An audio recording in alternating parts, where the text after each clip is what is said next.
అధికముగా చేయగలవు యేసయ్యా, నన్ను నడిపే సారథివి. నీవు రోగివై ఉన్నావా? ఆయనే స్వస్థపరచుకుంటాడు. నీ హృదయంలో ఈ అంశాన్ని కూర్చున్న భారం నీకుంటే దేవుని కృతజ్ఞతలు చెప్పినానా. దేవుడు దర్శించకపోతే నువ్వు ఇక్కడికి రావు. ఆయన నీ యొద్దకు రాకపోతే నువ్వు రావు.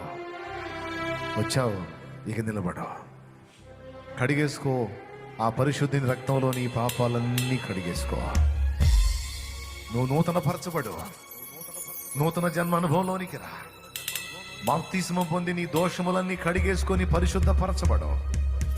రక్షింపలేని వాటిని ఆశ్రయించి ఫలితం లేదు విసర్జించు. రక్షకుడైన యేసు వైపు మళ్ళుకో. బోలెడంత పనుంది దేవునికి నీతో. బోలెడంత కార్యాలున్నాయి నీ జీవితంలో. బోలెడంత పనుంది నీ ద్వారా. బోలెడంత పనుంది.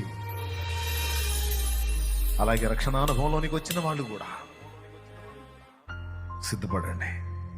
తుచ్చమైన అభిలాషల వైపు ఎంతకాలం తిరుగుతారు? భారం లేని భక్తి, మంట లేని భక్తి ఎంతకాలం చేస్తారు? అల్పమైన వాటిని ఎంతకాలం ప్రేమిద్దాం? మారు మనసు పొందుదాం, దిద్దుకుందాం, జీవితాన్ని సరి చేసుకుందాం.